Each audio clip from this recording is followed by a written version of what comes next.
Greetings. My name is Kima Lassiter, and I have the pleasure of serving as the Arts and Outreach Coordinator for the North Carolina African American Heritage Commission. We are excited that you have joined us today for our fourth and final installment of our MyNC from A to Z virtual program series. MyNC from A to Z is a children's board book that celebrates and honors the rich history and legacy of African Americans in North Carolina.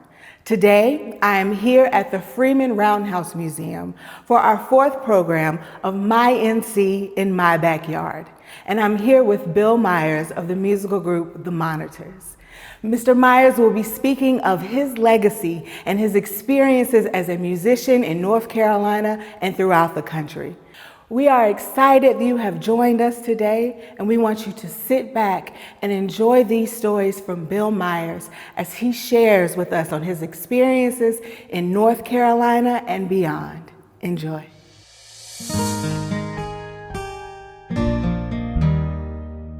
Hi, my name is Bill Myers, and we are presently in the Freeman Roundhouse and African American Museum. This is a museum that I am called the founder of. It started back in 2001 when we saw a dire need for remembering the history of African Americans that goes so undocumented and omitted from our books that we felt a real need to honor those persons who had made Wilson what it is, who had worked so hard in the state of North Carolina and indeed in our nation to do some things. So we built a museum.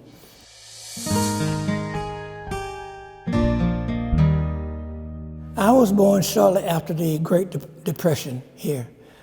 I came without a lot of prenatal care and things like that, so I was born very sickly. My mother passed within 2 months after my birth. So I was raised by my father's mother, my grandmother. She took me into her home and it was determined that I was going to survive. She worked on me every day, I'm told. But in that house was a piano. Now, I had rickets, I understand, and I did not walk till I was about 4 years old. So not walking, I'm being around the house, and people would actually come to our home to play the piano.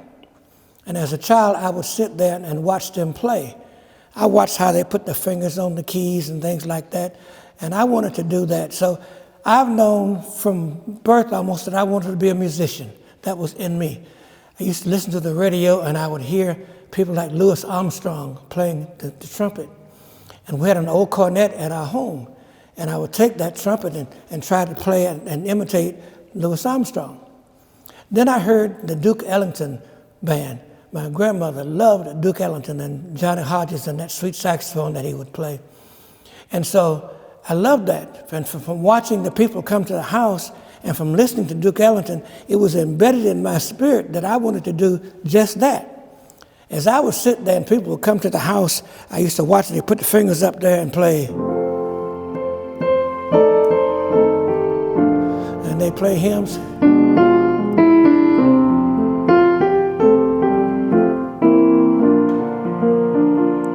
And I would watch those fingers go up there. And I said, I want to do that. I want to do that so bad. And then I kept bugging my uncle so much. He would always be playing something. He would do this all the time.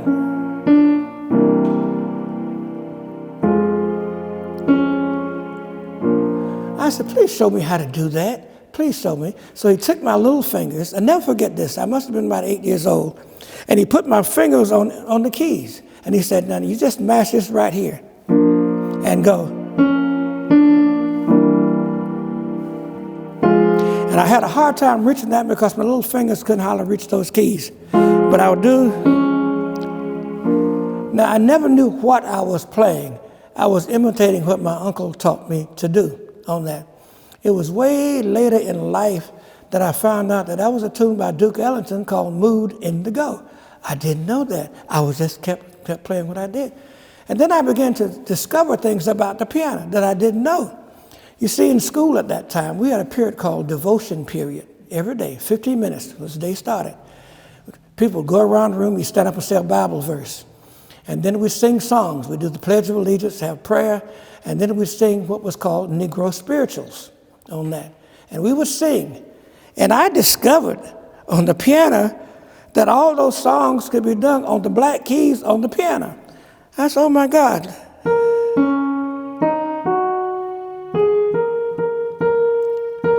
On the black keys. And they said,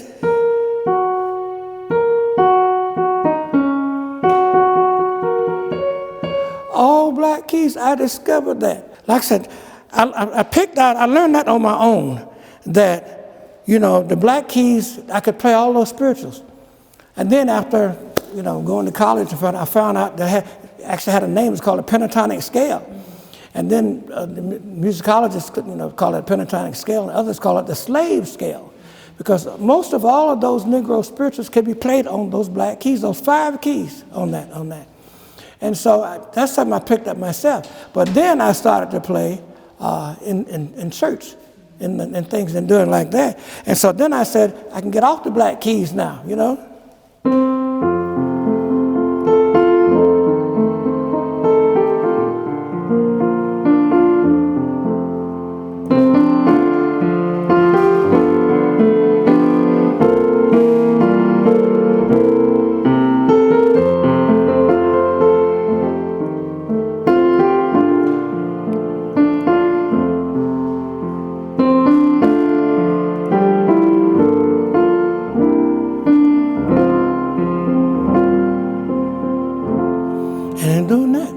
And so I had to play something different almost every Sunday in doing that.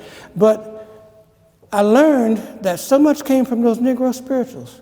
So much came from there. I said, those people never got credit for that.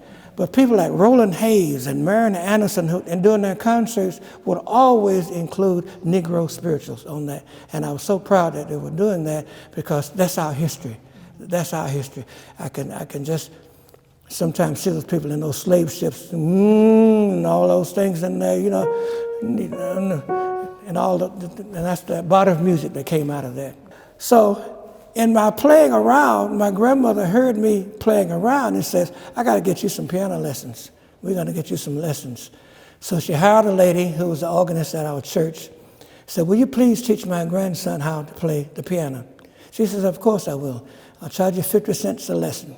But she lived way across town. I'm from Greenville, North Carolina originally. I was born in Greenville. And I used to walk way over to her house, and I kind of hated that. I'd walk over there, and sometimes I would cheat and not go. I'd go to the movies instead. But anyway, she started to teach me, and then I started to play. And then one day, the superintendent of the Sunday school heard me playing around with the little bit I could do. And he says, I want you to be the organist for the Sunday school. By this time, I'm 12 years old. And so I became the organist for the church. And they paid me 50 cents every Sunday. I would play at church. But the big thing that happened in my life was one day, I'm from one of those separate and unequal school systems. And that's exactly what it was. But we had great, great, great teachers. And one day, the principal came to my classroom. I was in the 6th grade. And he said, come here, boy. Scared me to death. And I went and I said, yes, sir. He said, go down there and tell that man, I said, put you in the band. I said, put me in the band? He said, yes, just tell him I sent you down there. And so I went to the band room, and I told the band director, I said, the principal sent me here to be in the band. He says, what do you play? I said, I don't play anything. He just sent me down here to be in the band. He said, well, what do you want to play? So I looked around, and I said, well, how about those drums over there or something? And he said, well, you ever played drums before? I said, no, sir, I have not, but that looks easy enough for me to figure out how to do that. So he gave me 2 sticks. He didn't tell me how to hold them, how to beat on the drum. He said, hey, take these sticks and go back there. So I watched what the other drummers did, and I learned quickly by watching them on that. But then the phenomenal thing happened in my life. The very next year, might have been 2 years later, they hired a new band director, and his name was Bob Lewis. Now, Bob Lewis was my idol. I worshiped that man like you don't know. This man was an immaculate dresser. He drove a Pontiac car at the time, and I thought he was God's gift to the earth, And I wanted to be just like Bob Lewis. But Bob Lewis played the saxophone. So now I want to play the saxophone. But because of my conditions at home and being as poor as we were, I had no saxophone. So my grandmother said, again, she said, I'm going to try to borrow a horn for you to try to play. So she borrowed a saxophone from a gentleman who was playing in the Elks band. He said, sure, you can use this. And he let me use it, and Bob Lewis began to teach me how to play the saxophone. And I wanted to be just like Bob Lewis. Bob Lewis went to Virginia State, and I knew I was bound to go to Virginia State. I didn't know where Virginia State was located, but I was bound to go to Virginia State on that and played the saxophone. And that's what I did. I went to Virginia State to become a music major. I did that, and that's what I've been doing since. As I began to grow and play the saxophone, I'm trying to play like Johnny Hodges, that sweet sound he had. But then something happened about that same time. I went to college, and I graduated from high school in 1951 on this. So the hot man on the saxophone about that time was a man named Louis Jordan and his Timpani Five. Well, Louis Jordan has a small group. He doesn't have a big band. He has this little small group. And that's when combos became very popular. So I'm listening to Louis Jordan and things like this. But now, what did I tell you? I'm going to Virginia State in Petersburg, Virginia. So when I got to Virginia State and I'm playing Louis Jordan, they said, man, where you get that country stuff from coming here? You got to play like Charlie Parker, the Bird Man. You got to play some bebop. And so I had to re-educate myself all over from the beginning because I'm not into Charlie Parker. I'm into Louis Jordan. But for me to be in the bunch at Virginia State, I got to play some Charlie Parker. So I quickly learned some Charlie Parker and some James Moody, and then later some John Coltrane and things like that. John Coltrane is from North Carolina also, And so it was just interesting, that transition in life, the way things happen that you don't even expect, that you almost pushed into a situation because of where you are. Had I stayed in North Carolina, I probably would have stayed with Louis Jordan.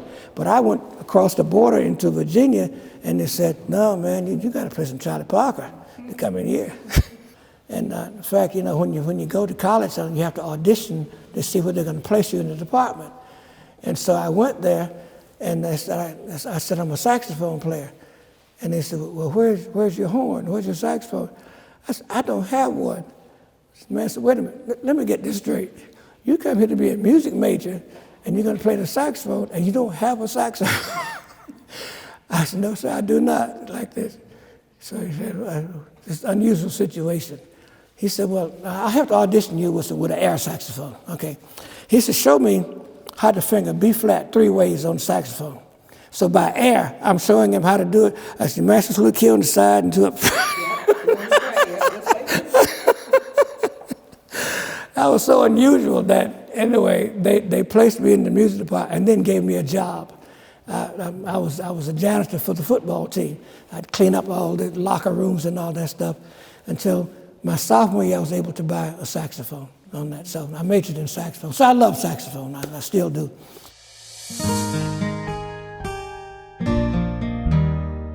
A lady got sick in Elm City, North Carolina. She was a music teacher.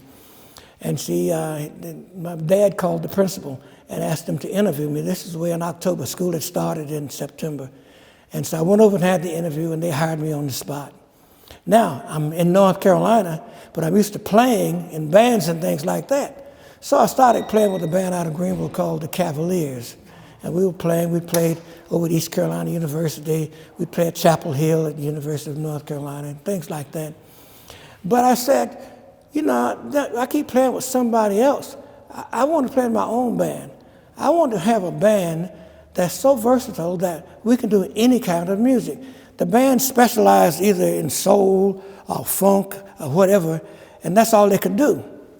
But I want to do a band that can do jazz, that can do soul, that can do reggae, that can do bossa novas and cha-chas and all those kinds of things. So I need some versatile musicians on that. So it was in 1957 that my roommate and I, Cleveland Flo, decided we were going to organize a band. So we did that, and we called ourselves the Monitors. Now, the Monitors, the name goes back to a radio news presentation called The Monitors, a long time ago. Said one time you could only get the news. You got the news in one section. Another time you got the weather report section. Then you got the sports news. All these are 3 different broadcasts. But then they put everything together, and in one broadcast, they made it longer, about 30 minutes, and you got all of the news. I said, that's what we need, everything that we can do. So we call ourselves the Monitors for that reason, that we were going to do all kinds of music.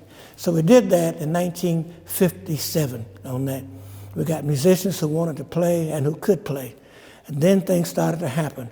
Our very first vocalist was Roberta Flack. She's a North Carolina lady from Kings Mountain, North Carolina. Roberta had gone to Howard University and had gotten a job in Farmville, North Carolina, and was teaching music. And so she moved to Farm, which is only 18 miles from here. We said, let's call Roberta, and she'll be our vocalist. So Roberta came, there's a picture right up there on the wall there. And she became our first vocalist. So I learned a lot from Roberta, because Roberta would play all the time. Even when we took intermission, she'd be sitting at the piano and she'd just play and sing like this. I asked, girl, if she ever take a break, like this? She said, I love to do this. And so we let her do this. And I learned something from her in playing something that you play something with a purpose. You play something that has a message to convey. Because I remember we were playing in Belhaven, North Carolina. I'll never forget it. And I got up there and I was playing my saxophone solo, and I was playing a lot of notes, just a lot of notes. And I went back and I thought I'd done something. And she said, you played a lot of notes, but you didn't say anything. And that stuck with me. That really resonated with me. So you didn't say anything, And I got it. What she meant was, you don't always have to play a lot of notes, but you play something that has meaning, something that's leading to something else. And so I learned from that if you're just doing something, it's not about how many notes you can play and how fast you can play, but how well you can convey your message and reach your audience. So that was very meaningful for me. So Roberta did that. Shortly after that, we got a call from a man named Otis Redding. Otis was coming through, and that was the practice during that time. I used to play with the minstrel shows as they would come into town. They would set up the big tents, and we'd get on the back of a truck and ride around and entertain and invite people to come to the minstrel show. Silas Green's and Winstead Mountain minstrel shows, and we would do that about twice a year. That.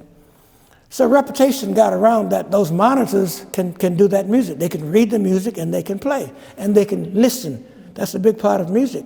Can you listen and match what somebody else is doing? So we would do that. So Otis came to North Carolina, and he's looking for musicians. So he picks us up, some of us in there. And Otis was kind of funny because Otis didn't come with any printed music like Millie Jackson or somebody else. Millie Jackson comes in and she hands you music to play. Otis came in and he said, I'm going to hum it to you. And when I go da da da, that means you play that. So we learned from that. And so we backed up Otis Redding a couple of shows, and Otis was funny because he didn't want people to know that we were from North Carolina. He said that, now if somebody asks you where you're from, you got to say you're from New York City. I said, Otis, I'm not from New York. I'm from North Carolina. He said, no. If somebody comes up to the stage and says, where you guys from? You got to say New York. Okay, so anyway, to make the money, that's what we did. So we backed up Otis Redding. Then I said Millie Jackson would come in, and we did that. Major Lance, the Monkey Time, and we did all that. Joyce Thorne, Faye Adams. We opened for Ray Charles. That was a whole nother experience. Ray Charles is right here in Wilson. And when Ray came, we hired musicians from the North Carolina Symphony to be the backup. But Ray didn't tell us that he needed an opening act. That was not in the contract. So this is about 4 o'clock in the afternoon when his manager says, who's opening for Ray Charles? So what do you mean who's opening? That's nothing in the contract that says anything about that. He says, no, we have to have an opening act.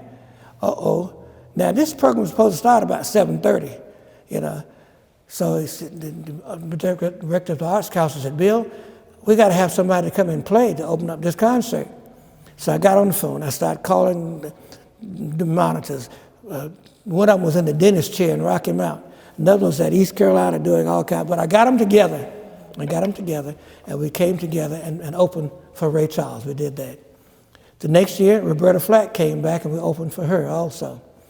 Then we got a chance to tour, actually go on tour with the North Carolina Symphony. We toured North and South Carolina. And then we were invited to go to the Smithsonian in Washington, D.C. for a week. They had what they call a R&B festival up there. So we played it for that a week. We've been invited out to festivals in Asheville, in Philadelphia, in New York. So we've been around. I guess I'm the only person, maybe in the world, who's ever opened for Ray Charles and closed for Jerry Butler. I tell you how we opened for Ray Charles. Well, Jerry Butler came to Wilson in here, and I was there at the concert in the audience, and when Jerry Butler came out, something wasn't right. I could tell he wasn't 100%. He was slow moving, very lethargic. And I said, something's wrong with Jerry. And he lasted for about 3 songs and then walked off the stage. And what people didn't know, he collapsed off the stage. Yeah. And so the people, his background singers tried to sing something, but they gave up on that because there was no leader on that. Well, next thing I know, I get a message, Bill Myers is wanted backstage. So I go backstage, and it's, listen, people don't know, but Jerry Butler has been taken to the hospital. And we got a house full of folks out here, over 700, 800 folks out here for this concert. What are we going to do? He said, I need you to go in there and entertain the folks to close out this concert. So that's what we did. It went out there and had the rest of his band because he brought his own band. And then we played My Girl, right out, right out the line. We did all those things and closed out the show. So that was a significant moment in my life that I had opened for Ray Charles and closed for Jerry Butler.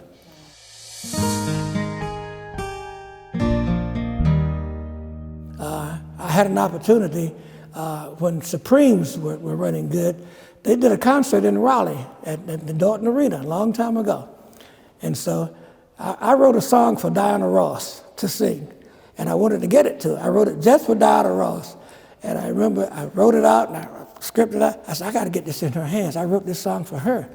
And so at intermission, I took a chance and I went try to go backstage. And this man is standing there at the stage door. I later found out that was Barry Gordy himself standing there. And Barry said, can I help you, young man? I said, yes, sir. I wrote a song for Miss Diana Ross, and I want to put this in her hands, She said, well, she doesn't accept unsolicited work. He said, but since you did this, it's very nice. He said, I'll make sure she gets it on that. So he gave him a song, and I worried for the next month, passed and passed. I hadn't heard anything from it, And about 6 months later, I got a message that, thank you for submitting your materials, but it is not suitable for this time in history and things, like a whole lot. So a form letter, like this. So it never got there on that. So. Do you remember the song? Let me see. I don't know. Let me see.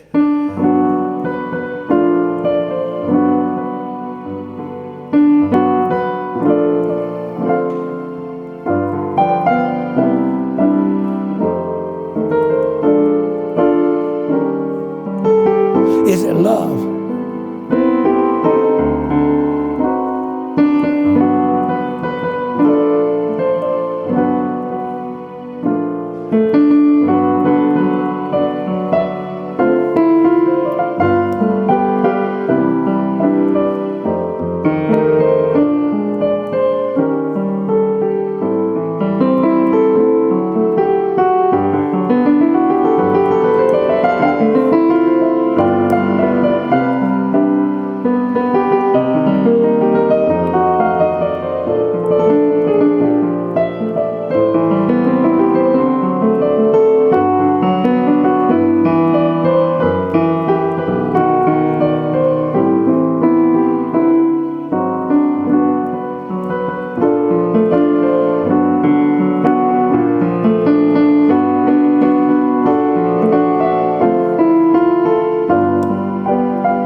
Is it love? That's what it was. So, written for Diana Ross. But she never got it, so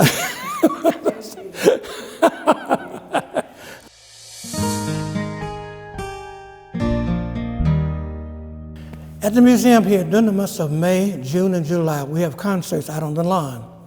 It's important, again, it's so very important to me that our history be remembered. It really bothers me when people work all their lives and try to make something good, and then they die and people forget all about them. I've seen that so many times, that this museum became a project of mine to make this happen, that we don't forget those people, because they made things happen way a long time ago. So people sometimes give the wrong people credit. I was in a graduate class at East Carolina University, and I'm sitting there when a lady brings her report in, and she talks about the contributions to rock and roll by Elvis Presley, that this music started with Elvis Presley on that. And I was hesitant to say something at first because I don't want to mess up this lady's grade in the class. But I sat there until I just couldn't stand it anymore because I knew that wasn't so. So I finally had to raise my hand to the professor and say, sir, I'm sorry, but this is not something I read. I was living when this happened. I'm an old person, and I can tell you that Elvis didn't start this music. Big Mama Thornton sang Jailhouse Blues and Blue Suede Shoes a long time ago before Elvis was even born, And so I just thought Elvis was a good person. Don't want to take anything from him, but he didn't start this music. You got to go back to Muddy Waters and all those people who preceded him on there to do this. So when people come out here at this concert out here, I want to talk about Muddy Waters and those people who played, who didn't make the money, who didn't get all the notoriety that others got, like Pat Boone and some others on that. But I want people to know about that. That's why this museum is here, that you don't forget those people who started these things in here. These people worked and worked and worked and died, and now you want to forget them? No, I can't let that happen. I'm sorry, I cannot let that happen. So that's what we do. So we have different genres out here. We'll bring in a church choir to do church music. The spirituals, like I told you on that. The jazz, they will come in and talk about the birth of jazz. When it didn't even have a name. When it's coming out of Storyville in New Orleans and didn't even have a name. And it had to go up the Mississippi River and go out to Chicago before they finally called it jazz. And rhythm and blues. And funk music. Many musicians who played with James Brown are from right here in Eastern North Carolina. Right here. Who stayed? I said, you don't know that Maceo Parker lives right down in Kinston, North Carolina. Dick Knight lives right there in Kinston. Sam Latham lives right here in Wilson, North Carolina. I want you to know about these people who played with James Brown and many, many others, that we don't want to forget these names. So when people come out here, they have a little talking time in there and then performance. It only goes an hour and a half, but Sunday afternoons, it's all free. I want it free. Never charge to come out here because it's so important to me that you remember where this came from. It's amazing how quickly people forget. And I just, in my lifetime, I want to keep that from happening.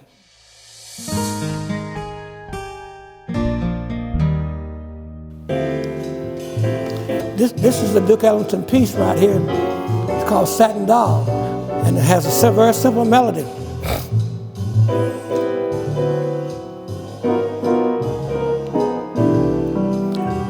And the melody goes like this.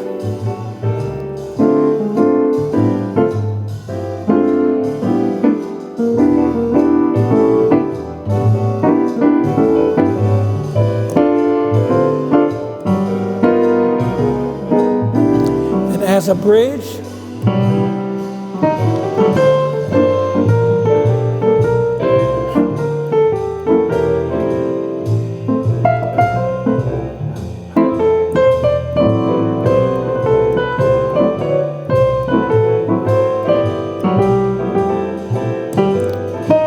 Back to the melody.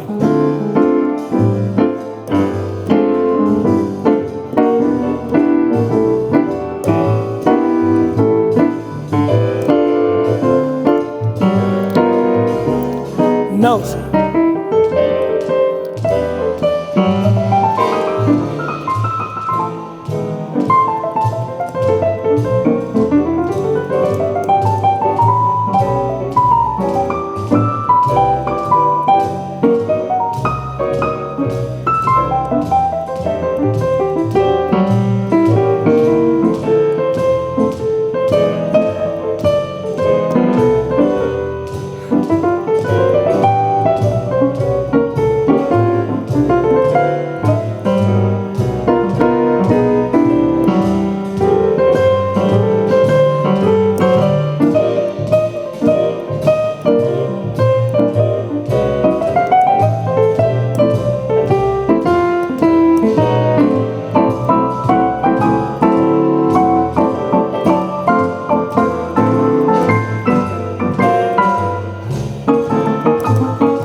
basic sample of what I'm doing in playing the melody and then be able to improvise on the melody, but having some direction of what you're trying to do on that, yeah.